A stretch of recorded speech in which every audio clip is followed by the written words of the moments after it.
सोमवार के व्रत के नियम। आमतौर पर सोमवार का व्रत तीसरे पहर तक होता है। व्रत में अन्न या फल का कोई नियम नहीं है। भोजन केवल एक ही बार किया जाता है तथा व्रतधारी को गौरी शंकर की पूजा करनी चाहिए। सोमवार का व्रत 3 प्रकार का है। तीनों की अलग अलग कथा है। साधारण, सौम्य प्रदोष तथा 16 सोमवार। नियम तीनों व्रतों के एक ही हैं। तीसरे पहर शिव पूजन करके कथा कह सुनकर भोजन करना चाहिए। साधारण व्रत की कथा। एक नगर में एक सेठ रहता था।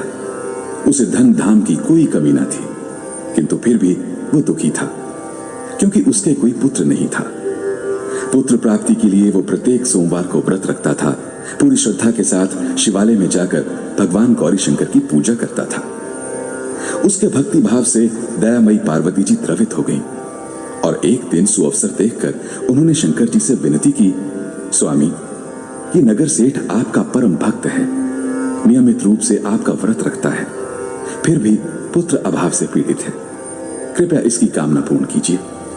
दयालु पार्वती की ऐसी इच्छा को सुनकर भगवान शंकर ने कहा, पार्वती, ये संसार कर्म भूमि है। इसमें जो जैसा करता है वो वैसा ही भरता है। इस साहूकार के भाग्य में पुत्र सुख नहीं है। शंकर जी के इनकार से पार्वती जी निराश नहीं हुई। उन्होंने शंकर जी से तब तक आग्रह करना जारी रखा जब तक कि वे उस साहूकार को पुत्र सुख देने के लिए तैयार नहीं हो गए। भगवान शंकर ने पार्वती से कहा, तुम्हारी इच्छा है इसलिए मैं इसे एक पुत्र प्रदान करता हूं, किंतु उसकी आयु केवल 12 वर्ष होगी।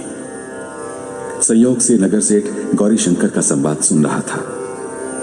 समय आने पर नगर सेठ को एक सर्व सुख संपन्न पुत्र रत्न की प्राप्ति हुई। सब और खुशियां मनाई गईं, नगर सेठ को बधाइयां दी गईं, किंतु नगर सेठ की उदासी में कोई कमी नहीं आई, क्योंकि वो जानता था कि ये पुत्र केवल 12 वर्ष के लिए ही प्राप्त हुआ है। उसके बाद काल बलि इसे मुझसे छीन लेगा। इतने पर भी सेठ ने सोमवार का व्रत और गौरी शंकर का पूजन हवन यथाविधि पूर्ववत ही जारी रखा। जब वो बालक 11 वर्ष का हो गया तो वो पूर्ण युवा जैसा दिखने लगा। फलतः सभी चाहने लगे कि उसका विवाह कर दिया जाए। नगर सेठानी का भी यही आग्रह था, किंतु नगर सेठ पुत्र के विवाह के लिए तैयार नहीं हुआ। उसने अपने साले को बुलवाकर आदेश दिया कि वो पर्याप्त धन लेकर पुत्र सहित काशी के लिए कूच करें और रास्ते में भजन तथा दान दक्षिणा देता हुआ काशी पहुंचकर सर्व विद्या में पूर्ण बनाने का प्रयास करे। मामा भांजे काशी को रवाना हुए।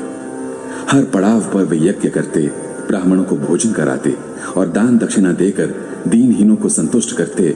इसी प्रकार वो काशी की ओर बढ़ रहे थे कि एक नगर में उनका पड़ाव पड़ा था और उस दिन उस नगर के राजा की कन्या का विवाह था।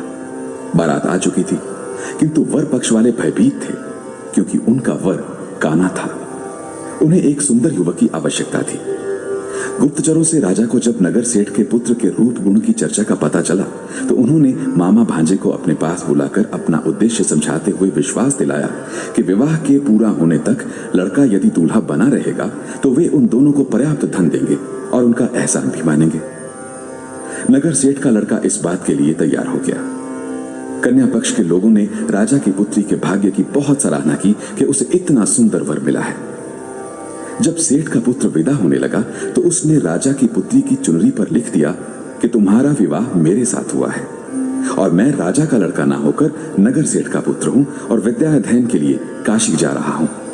राजा का लड़का तो काना है। राजा की लड़की ने अपनी चुनरी पर कुछ लिखा हुआ देखा तो उसने उसे पढ़ा और विदा के समय काने लड़के के साथ जाने से इनकार कर दिया। फलतः राजा की बारात खाली हाथ लौट गई। नगर सेठ का पुत्र काशी जाकर पूरी श्रद्धा और भक्ति से विद्या अध्ययन में जुट गया। उसके मामा ने यज्ञ और दान पुण्य का क्रम जारी रखा। जिस दिन वो लड़का पूरे 12 वर्ष का हो गया उस दिन भी और दिनों की तरह यज्ञादि हो रहे थे। तभी उसकी तबीयत अचानक खराब हो गई। वो भवन के अंदर ही कमरे में आकर लेट गया। थोड़ी देर में मामा पूजन करने के लिए जब उसे लेने के लिए आया तो उस लड़के को मरा हुआ देखकर उसने अपनी छाती पीट ली। जब उसे होश आया तो उसने सोचा कि यदि मैं रोया चिल्लाया तो पूजन में विघ्न पड़ेगा, ब्राह्मण लोग भोजन त्याग कर चल देंगे। अतः उसने धैर्य धारण कर समस्त कार्य निपटाया और उसके बाद उसने जो रोना पीटना शुरू किया तो उसे सुनकर सभी के हृदय विदीर्ण होने लगे। सौभाग्य से उसी समय उसी रास्ते से गौरी और भगवान शंकर जा रहे थे। गौरी के कानों में वो करुण क्रंदन पहुंचा तो उनका वात्सल्य से पूर्ण हृदय करुणा से भर गया। सही स्थिति का ज्ञान होने पर उन्होंने शंकर भगवान से आग्रह किया कि वे इस बालक को पुनः जीवन प्रदान करें।